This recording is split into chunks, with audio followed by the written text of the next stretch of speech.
Bonjour à tous et bienvenue sur la chaîne Elios Guidance. Je vous propose la guidance annuelle 2025 pour les balances. Alors ce tirage que je viens de réaliser est assez intense, il y a beaucoup de flou, beaucoup de confusion. Vous allez voir que c'est pas toujours facile de naviguer à la fois dans votre roue astrologique et dans les prévisions mois par mois parce que vous allez vivre une année en dents de scie. Alors je vous rassure, il y a du positif, vous allez finir l'année plutôt en beauté avec une belle concrétisation, mais il se pourrait qu'il y ait quelques passages dans l'année un peu difficiles à négocier et j'espère que cette guidance vous aidera à mieux les appréhender et à les vivre le moins difficilement possible, car c'est bien là le seul objectif de mes guidances, c'est de vous aider à traverser les moments de vie du mieux possible en utilisant vos atouts plutôt que de tomber dans les pièges. Donc je vais vous laisser regarder tout ça. N'hésitez pas, si vous souhaitez que je vous accompagne de façon personnalisée, vous avez tout sur mon site eliosguidance.com et n'oubliez pas surtout de vous abonner, de liker, de partager et de commenter cette vidéo. Même un simple petit emoji dans les commentaires aide vraiment au référencement YouTube. Donc merci infiniment à tous ceux qui le font déjà et à tous ceux qui le feront. Je vous souhaite un beau visionnage.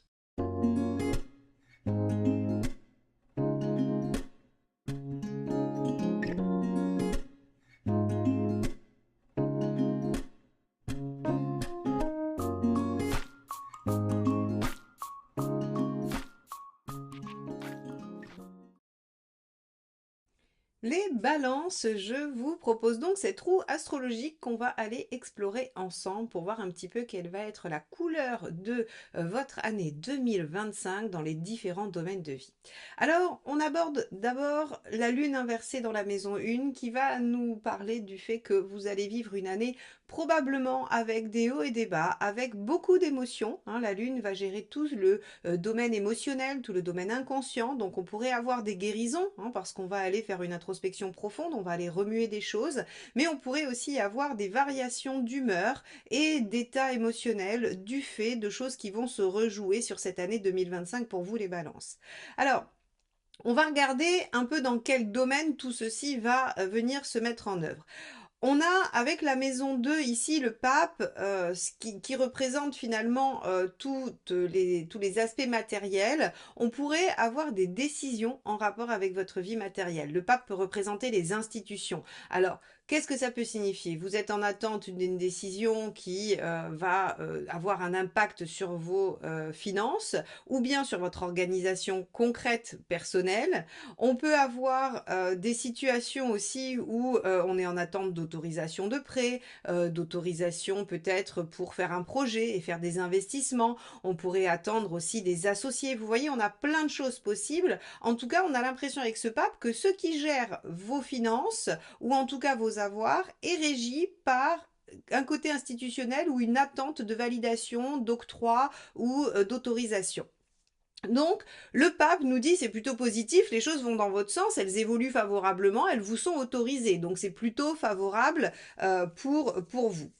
On a dans la maison 3 qui va régir l'environnement proche, les gens qu'on voit au quotidien, les gens qu'on a autour de nous quotidiennement. Alors ça pourrait être vos frères, vos sœurs, vos amis, mais ça peut aussi être, si vous avez une profession en lien avec ça, vos clients. Vos clients ou vos patients.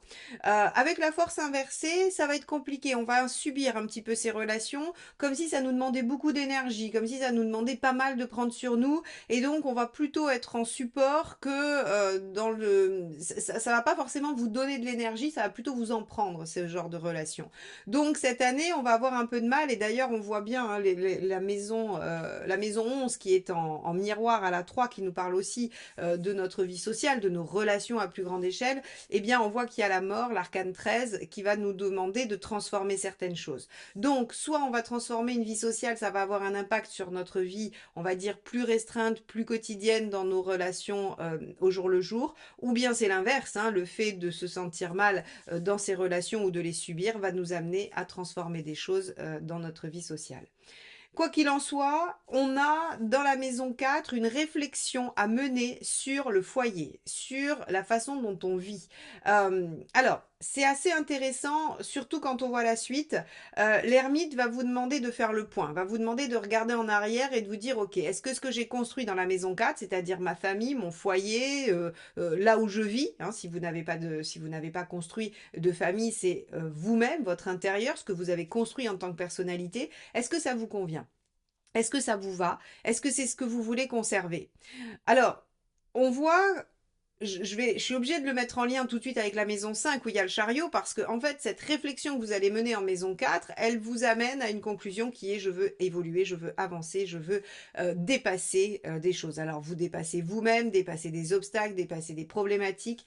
Quoi qu'il en soit, on a une remise en question et ça aboutit sur l'envie de faire mieux, de faire plus et de déployer cette sphère de votre vie.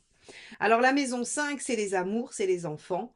Et c'est aussi votre propre expression personnelle. Avec un chariot, il y a une forme de détermination, d'envie d'évoluer, envie d'avancer, envie d'aller chercher des victoires. On a envie de réussir sa vie, j'ai presque envie de dire sa vie passionnelle, parce que c'est la maison des passions, c'est la maison de ce qui vous anime, c'est ce qui vous fait vibrer, c'est ce que vous créez à partir de vous. Et avec le chariot, soit vous allez avancer sur de la créativité, c'est-à-dire que vous allez déployer une activité qui vous fait du bien, qui vous permet de vous sentir vous-même.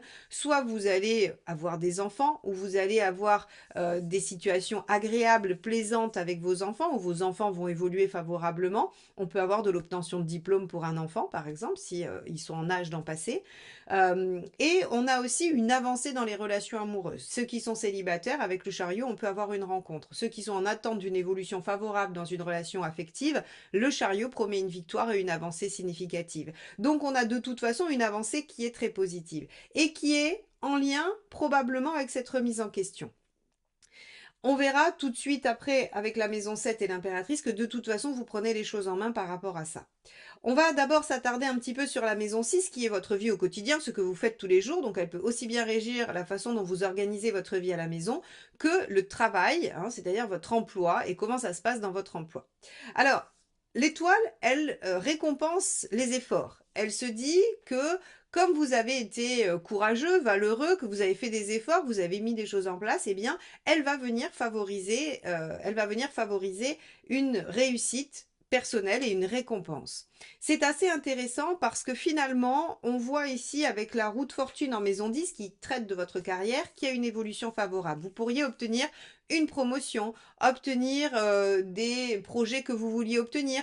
En tout cas, il y a une avancée, il y a une reconnaissance de vos efforts, il y a une validation de ce que vous avez fait et il y a une évolution favorable. Il y a un mouvement qui se fait. Donc soit vous arrivez au bout de quelque chose, c'est une réussite et ça vous permet d'enclencher sur quelque chose d'autre, soit vous avez une promotion. En tout cas, il y a vraiment cette notion de récompense. Si vous êtes indépendant, les efforts que vous avez fournis vont vous permettre d'évoluer aussi favorablement et de faire grandir votre entreprise ou votre activité. Donc on a un très bel aspect sur la vie professionnelle, ça c'est extrêmement positif. D'ailleurs, on voit que peut-être c'est aussi pour ça qu'on a des hauts et des bas, parce qu'on va avoir des moments de grande introspection, des moments peut-être un peu compliqués avec l'entourage, mais aussi des moments de grande satisfaction sur la sphère professionnelle et extérieure. Donc, ça peut contribuer à se sentir des fois un peu coupé en deux, avec des choses qui vont très bien et d'autres qui posent problème. Donc, on a dans la maison 7 cette fameuse impératrice dont je vous parlais tout à l'heure, que je voulais mettre en lien.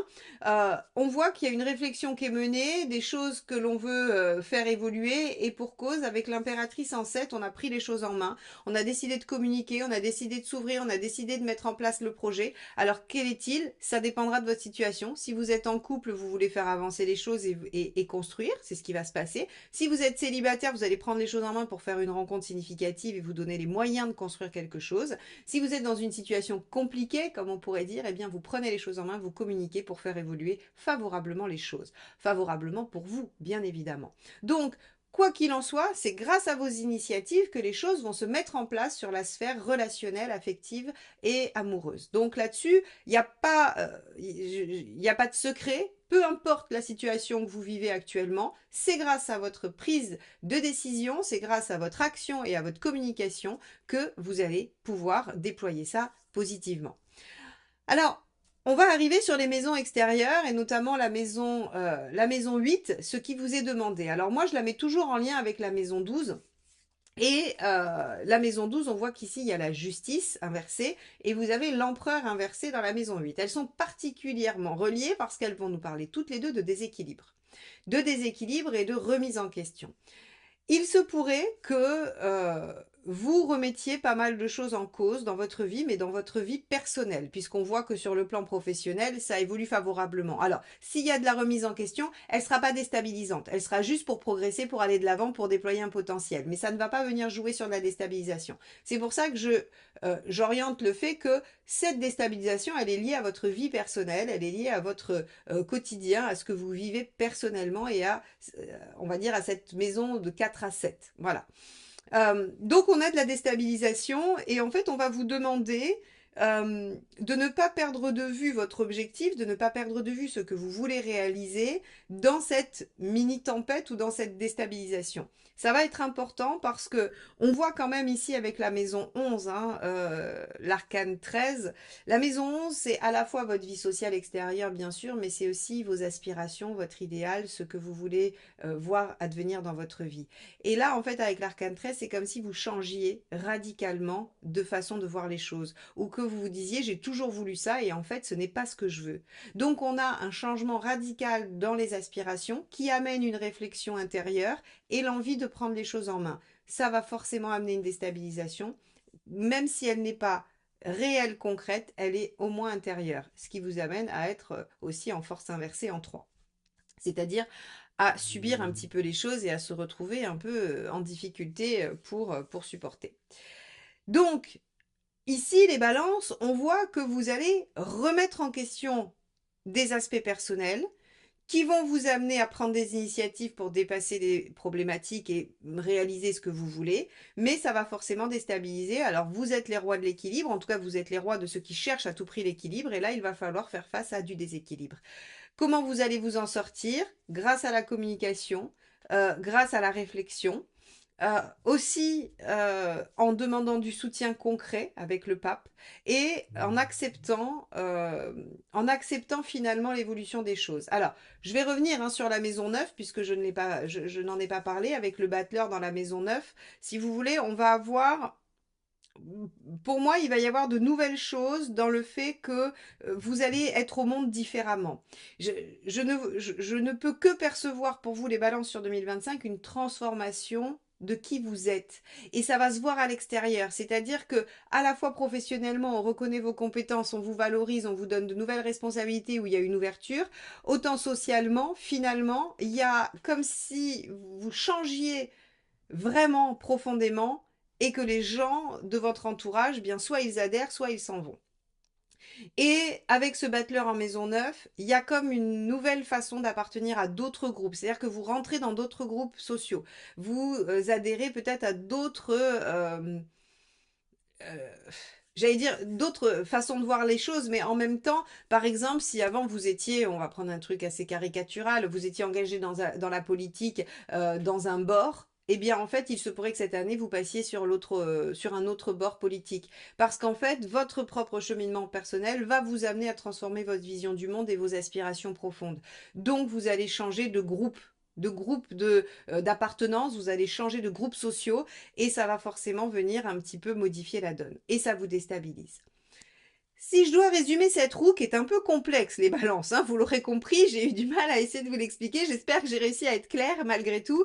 Cette roue est un peu complexe parce qu'en même temps, elle vous propulse dans une évolution extérieure sociale qui va changer la donne, mais en fait, elle est le fruit d'une modification intérieure profonde de ce que vous souhaitez et de comment vous vous mettez en action pour ce que vous souhaitez. Donc en fait, on a un changement personnel qui va se faire en même temps qu'un changement extérieur qui vient vous déstabiliser et qui va vous mettre un peu en lune inversée, c'est-à-dire, bah voilà, il y a des fois vous allez très bien gérer et ça va vous paraître super et ça va être très bien, et il y a d'autres moments où vous allez vous dire, mais c'est quoi ce bazar, je m'y retrouve plus. Hein, c'est-à-dire qu'on a vraiment cette impression de l'année 2025, c'est comme si on mettait tout sur la table et puis on va réorganiser, mais en attendant, c'est quand même un joyeux bazar. Donc, on a un peu de confusion à l'image de la lune inversée. C'est pas très étonnant que j'ai du mal à bien expliciter cette roue en étant vraiment claire et limpide. Hein. J'ai eu des roues qui étaient voilà, qui étaient d'une netteté absolue. Vous, on voit qu'il y a quand même tout un truc qui se passe intérieurement, qui vient changer la donne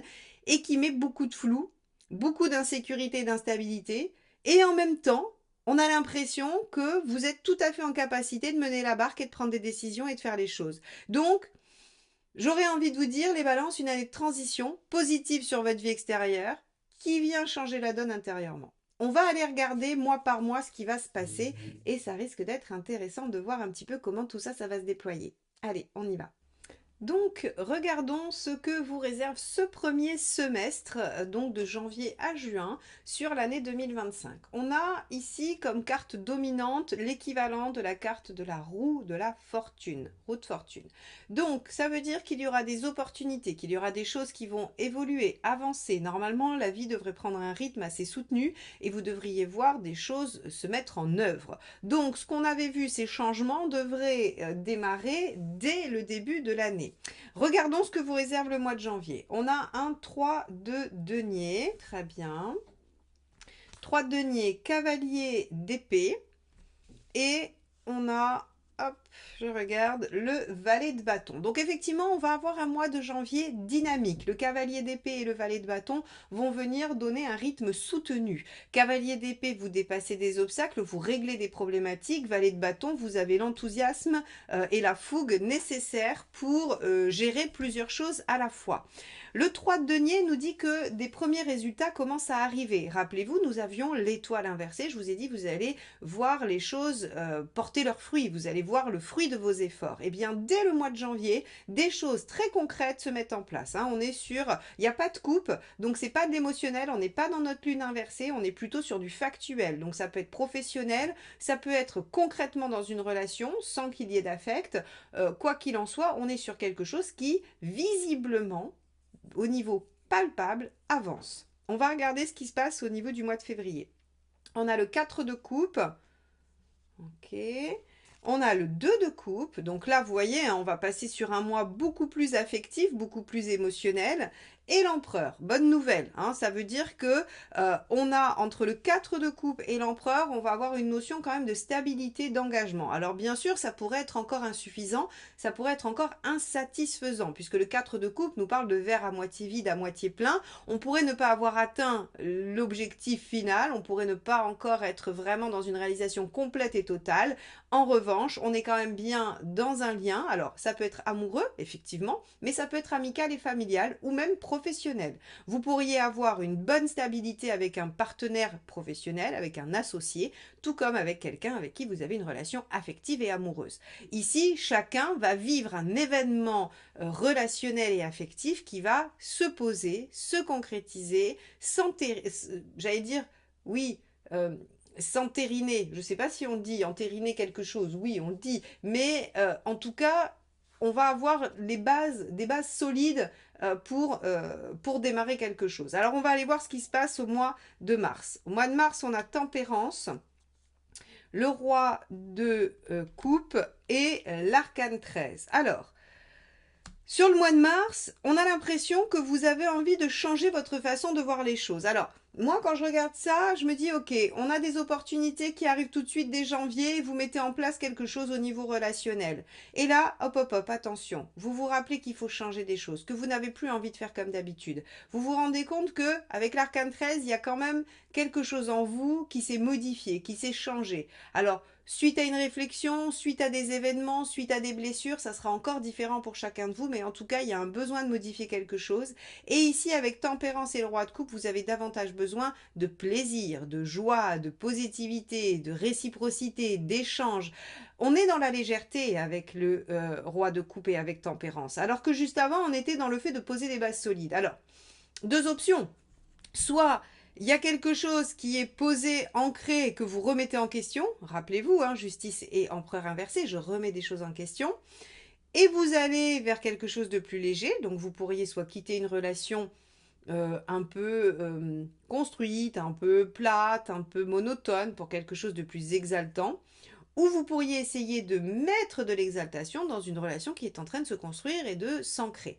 C'est deux options tout à fait possibles pour vous les balances sur ce début d'année. Alors, on va aller voir ce que vous réserve le mois d'avril. Alors, on a 7 d'épée. Alors, 7 d'épée, vous allez étudier vos options. Vous allez vous dire, qu'est-ce qui est en mon pouvoir, qu'est-ce que je peux regarder, qu'est-ce que je peux faire, quelles sont mes options. Alors, dans tout domaine confondu, évidemment, c'est de l'épée, c'est votre mental qui fonctionne. Le mental, il s'occupe aussi bien de la sphère sentimentale que professionnelle, que des activités, que organisationnelle. Donc, vous allez selon vos situations, être sur le mois d'avril en pleine réflexion de vos options possibles. Alors, vos options pourquoi? Pour le mât, pour prendre un nouveau départ, pour accéder à quelque chose de différent. Rappelez-vous, je vous ai dit, vous allez opter pour une nouvelle façon de voir les choses. Ici, c'est le résultat de l'arcane 13. Vous allez avoir envie de partir sur une nouvelle façon d'être, une nouvelle façon de faire, une nouvelle aventure, une nouvelle vie ou un nouveau domaine de vie, ou en tout cas un domaine de vie qui va vivre de la nouveauté, ça c'est sûr. Et on a l'amoureux en dernier qui va nous évoquer le fait de faire des choix du cœur, des choix qui seront guidés par ce que vous voulez, guidés par ce roi de coupe qui veut davantage de plaisir, davantage de joie et de passion dans sa vie. Donc ici, on pourrait dire que les balances, vous allez peut-être vous questionner et remettre votre vie professionnelle en jeu en vous disant je voudrais plus d'exaltation, plus de collaboration, je veux me lancer avec quelqu'un ou dans un projet qui va m'amener à être en lien et j'ai envie d'expérimenter un nouveau domaine. Ça pourrait être une relation amoureuse, vous quittez quelque chose pour aller vers une autre situation, ou bien vous essayez de réinjecter dans une situation que vous vivez quelque chose de plus intense et de novateur. Quoi qu'il en soit, on voit bien que ce début de mois, on va aller voir les deux prochains, on va aller voir mai et juin, mais en tout cas ce début d'année, ces 4 premiers mois sont vraiment sous le coup de la roue de fortune, c'est-à-dire du mouvement, de l'évolution des opportunités. Alors voyons ce que vous réserve le mois de mai. Donc on a ici le cavalier d'épée, c'est le même que celui-ci. Hein. On a ce cavalier d'épée qui nous indique qu'on veut, voilà, qu'on veut faire, qu'on veut dépasser des obstacles, qu'on veut avancer. Vous voulez de la vitesse, vous voulez que ça change vite, vous voulez arriver à votre résultat rapidement. Parce que vous vous projetez avec ce 3 de bâton, vous vous projetez, vous savez exactement où vous voulez aller, où vous voulez en venir. Et donc finalement, j'ai l'impression que c'est une phase, ce mois de mai, où vous n'allez pas être dans le flou de la lune inversée. Hein. Je vous ai dit, il va y avoir des hauts et des bas, des moments où ça va être clair, limpide, et d'autres où vous allez être un peu perdu. Visiblement, au mois de mai, vous savez exactement où vous voulez aller et vous voulez y aller très rapidement. Regardez, As de coupe, parce qu'il y a quelque chose qui ici germe. As de coupe, je démarre quelque chose qui me tient à cœur.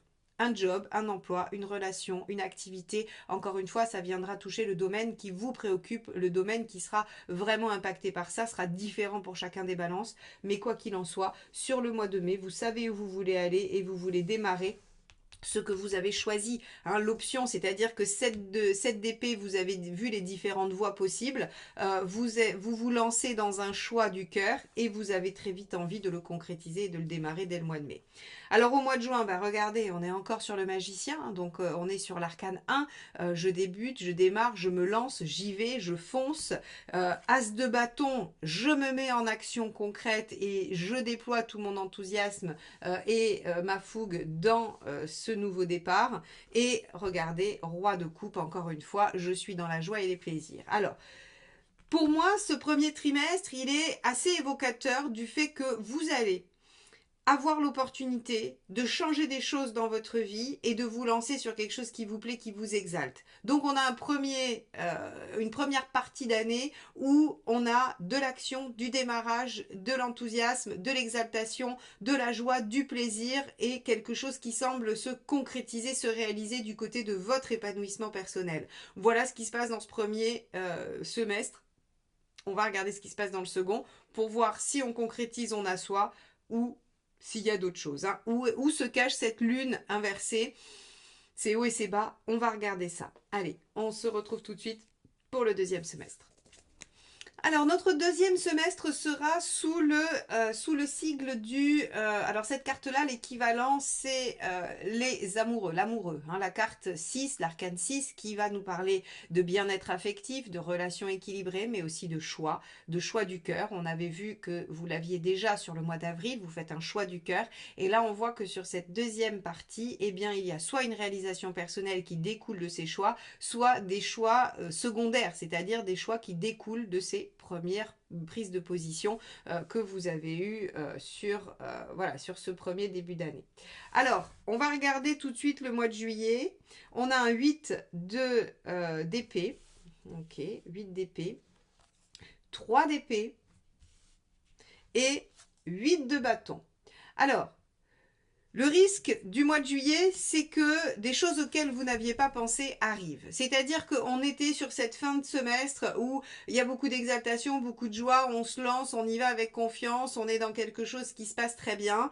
Et là, quand je vous ai dit on va aller voir où se loge cette lune, ben, clairement elle se loge sur le mois de juillet. Au mois de juillet, vous allez perdre confiance, vous allez douter. Vous allez douter parce que vous allez avoir des informations qui vont remettre en question ce que vous saviez et comment vous avez fait votre choix.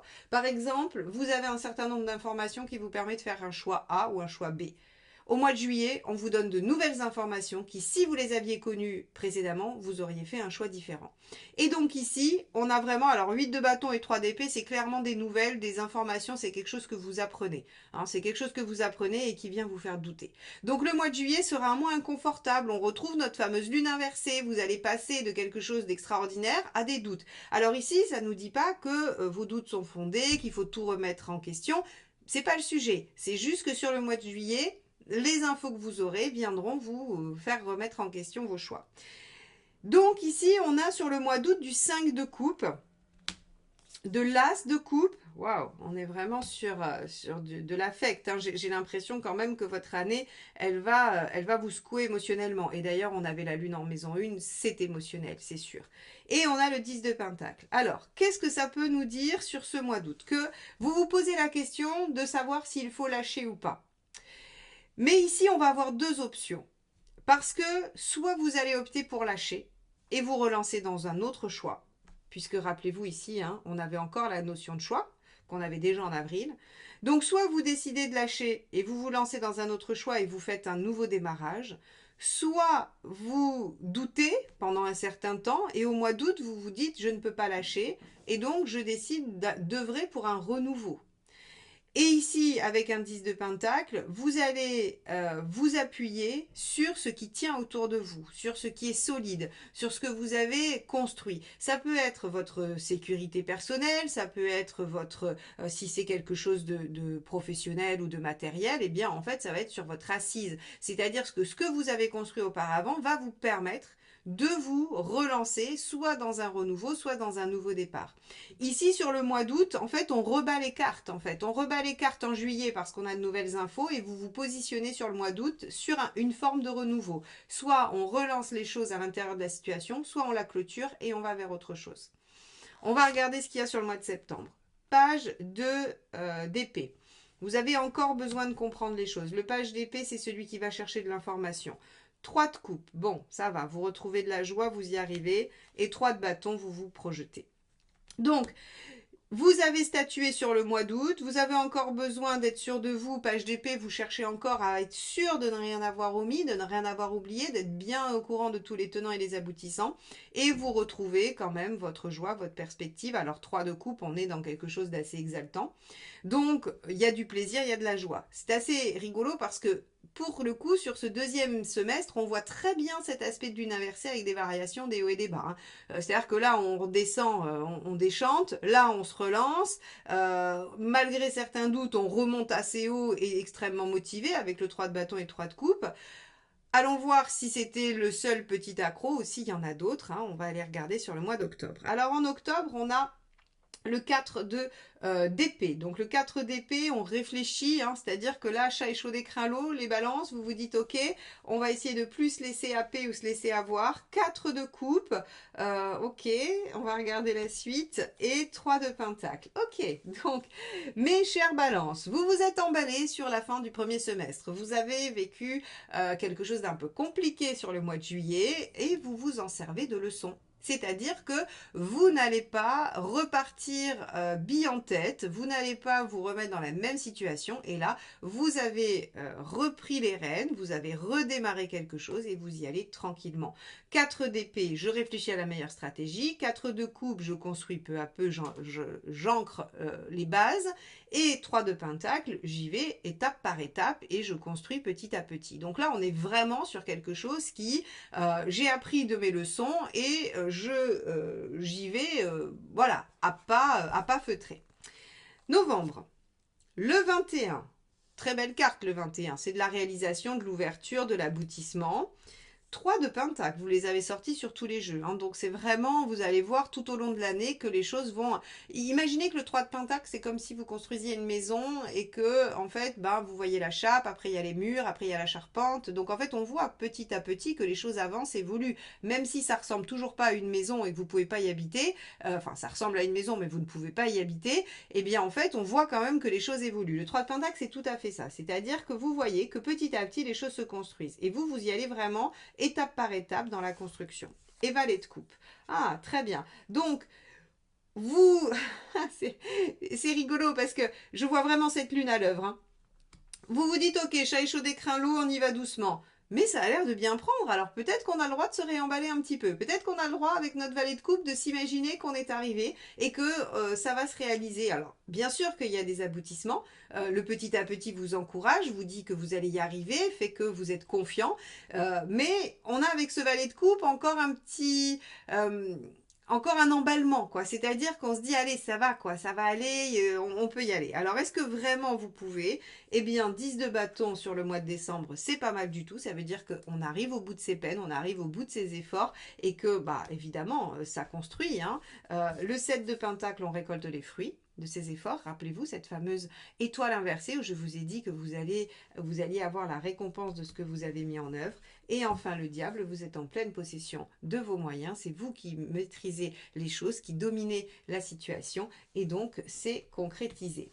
Alors, mes chers balances, si je dois résumer cette année, hein, qui sera un peu chaotique, qui va vous faire passer de joie intense à déception ou doute, eh bien, la finalité est bonne. Vous arrivez à construire ce que vous vouliez. J'ai juste l'impression, si je devais donner une image, que en fait sur le milieu de l'année, vous ratez une marche. C'est-à-dire que vous montez les escaliers en courant et au milieu, vous ratez une marche. Mais vous vous récupérez, vous reprenez confiance petit à petit, même assez rapidement, sur 3 mois, pour ensuite relancer les choses et repartir à finir de monter les escaliers en courant pour arriver tout en haut et vous dire je suis heureux, heureuse, c'est là que je voulais être, c'est ce que je voulais atteindre. Donc on a une année où vous allez passer peut-être de grandes exaltations à grandes déceptions. On va avoir une variation comme ça, on va avoir un mouvement de montagne russe. Mais globalement, l'évolution est positive, elle vous amène à construire, elle vous amène à concrétiser. Donc, c'est assez positif, je trouve. Et on a une fin d'année où vous êtes en totale maîtrise de la situation. Les 2 derniers mois, même les 3 derniers mois finalement, hein, sont assez positifs. Octobre, novembre, décembre. Voilà, le seul passage un peu délicat à négocier va vraiment être ce mois de juillet où peut-être vous allez penser que tout s'écroule et que vous n'avez rien compris ou que vous n'aviez pas vu quelque chose. Hein. Donc ça va vraiment remettre en question, mais vous retombez assez vite sur vos pattes et vous reconnectez avec ce que vous avez envie de voir advenir dans votre vie. Donc bravo les balances, soyez... assez optimiste par rapport à ça et surtout que cette guidance vous serve à anticiper ce mois de juillet, que vous le viviez de la façon la moins catastrophique possible parce que vous pourriez tout remettre en question à ce moment-là alors que finalement c'est juste un passage qui va vous demander de réajuster. Voilà ce que je peux vous dire sur cette année 2025, mes chères balances. J'espère que cette guidance vous a plu, qu'elle vous sera utile. N'hésitez pas à liker, commenter et partager, bien évidemment. Et je vous souhaite encore une très belle année 2025. À très bientôt pour de nouvelles guidances. Bye bye.